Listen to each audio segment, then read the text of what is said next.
Assalamualaikum warahmatullahi wabarakatuh. Alhamdulillahirabbil alamin.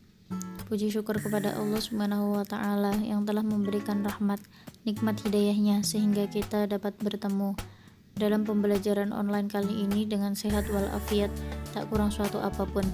Tidak lupa salawat serta salam kita curahkan kepada junjungan kita Nabi Agung Muhammad sallallahu alaihi wasallam. Biqaulina Allahumma sholli ala sayyidina Muhammad, yang telah kita nantikan syafaatnya di yaumil kiamah nanti, amin ya rabbal alamin. Selanjutnya pada pertemuan kali ini kita akan membahas tentang rasa hormat dan taat kepada orang tua dan guru. Sepertinya adik-adik juga sudah pernah mendengar bagaimana seharusnya kita menghormati orang tua dan guru, kewajiban kita taat kepada orang tua dan guru. Maka dari itu kita akan membahasnya kembali dalam bab 2 kali ini. Sebelum memulai pelajaran, kita mulai dengan bacaan basmalah bersama-sama. Bismillahirrahmanirrahim. Semoga apa yang kita pelajari kita dapat mengambil hikmah. Selanjutnya yaitu makna perilaku hormat dan taat kepada orang tua dan guru.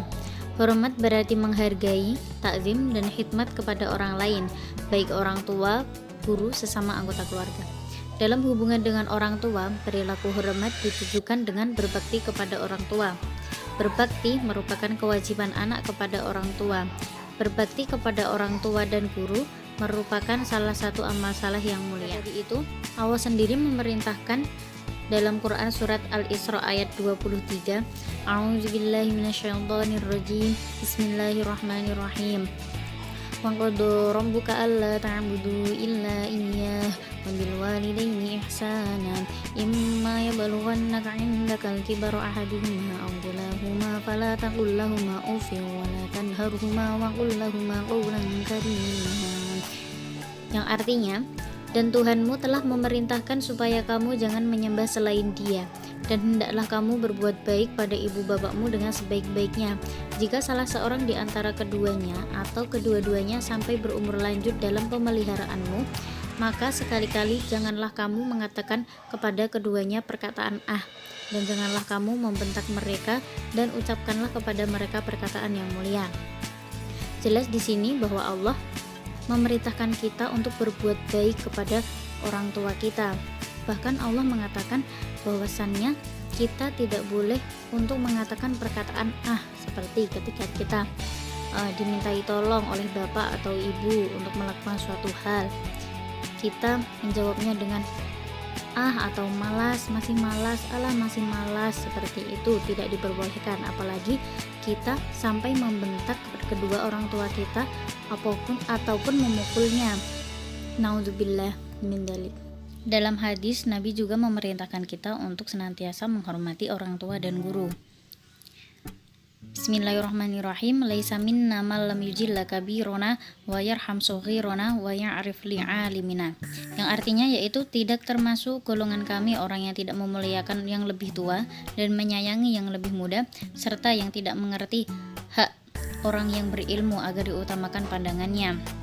Jangan sampai kita tidak termasuk pada golongannya Nabi Muhammad SAW. Karena pada setiap hari saja kita berdoa agar mendapat pertolongan dari Nabi Muhammad SAW. Apabila kita tidak melakukan perintahnya seperti taat kepada orang tua dan guru, itu menjadi penghalang bagi kita mendapat pertolongan dari Nabi Muhammad SAW.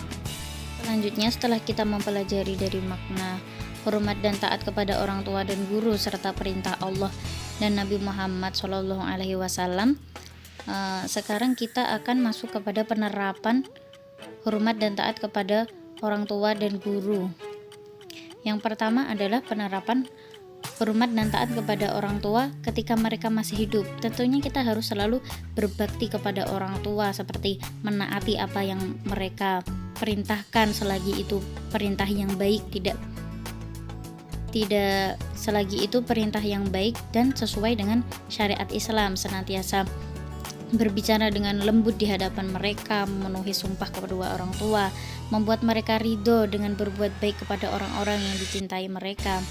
Seperti perintah Allah sendiri bahwasannya ridhonya Allah itu berada pada ridho orang tua. Jadi ketika kita melakukan suatu apapun itu, kita harus mendapat ridho dari orang tua, tidak mencela orang tua atau tidak menyebabkan mereka dicela orang lain, dan mendahulukan berbakti kepada ibu kemudian baru ayah. Karena lalu selain kita hormat dan taat kepada orang tua ketika mereka masih hidup, kita juga harus taat kepada orang tua ketika mereka sudah meninggal. Yang pertama, kita harus mensolati kedua orang tua ketika mereka meninggal.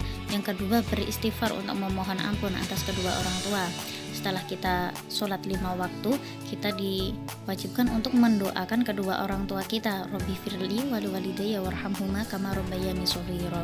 Yang ketiga, menunaikan janji kedua orang tua mereka.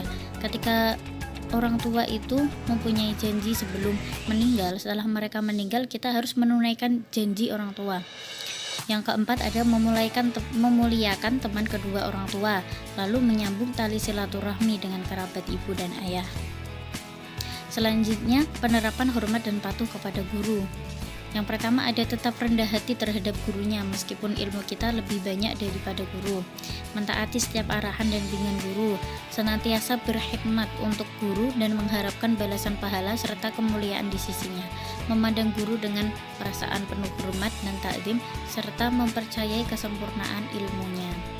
Jadi ketika kita di depan guru, kita selalu senantiasa berendah hati walaupun apa yang disampaikan guru mungkin kita sudah mengetahuinya, tapi kita tetap harus menghormati dengan mendengarkannya. Dan seperti ketika bertemu di jalan, untuk salim ataupun untuk menyapa. Selanjutnya yaitu hikmah. Jadi apa yang kita dapat ketika kita taat dan patuh terhadap orang tua, yaitu yang pertama mendapat tuntutan dalam setiap langkah. Yang kedua, apabila orang tua ridho, maka Allah pun ridho atas amal yang kita perbuat. Yang ketiga, ada dapat menghilangkan kesulitan yang dialami karena kita tadi mendapat ridho dari orang tua lalu mendapat ridho dari Allah, maka itu akan menghilangkan kesulitan yang sedang kita alami. Lalu diluaskan rezeki dan panjang umur karena dari kita patuh kepada orang tua, lalu kita banyak bersilaturahmi dengan teman-teman dari orang tua maupun guru, itu bermanfaat agar kita diluaskan rezeki dan panjang umur. Yang terakhir adalah dimasukkan ke dalam surga oleh Allah Subhanahu wa taala. Amin ya rabbal alamin. Selanjutnya adalah hikmah patuh dan taat terhadap guru. Yang pertama, pastinya kita akan diberkati oleh Allah Subhanahu wa taala atas ilmu yang kita pelajari atau yang kita dapatkan dari guru. Yang kedua ada membentuk pribadi yang baik. Apabila kita senantiasa berbuat baik kepada guru, kita membiasakan diri untuk berbuat baik, maka kita akan terbentuk sendiri pribadi yang baik, lalu memperoleh kebaikan dunia akhirat, senantiasa terdorong mengamalkan sifat terpuji. Yang terakhir ada menjadi cerdas dan berakhlak mulia. Mungkin itu yang dapat kita pelajari hari ini, semoga bermanfaat dan dapat kita terapkan sehari-hari untuk hormat dan taat kepada orang tua maupun kepada guru. Semoga barokah. Dan apabila ada kesalahan kata yang saya sampaikan, saya minta maaf. Billahi taufiq wal hidayah. Wassalamualaikum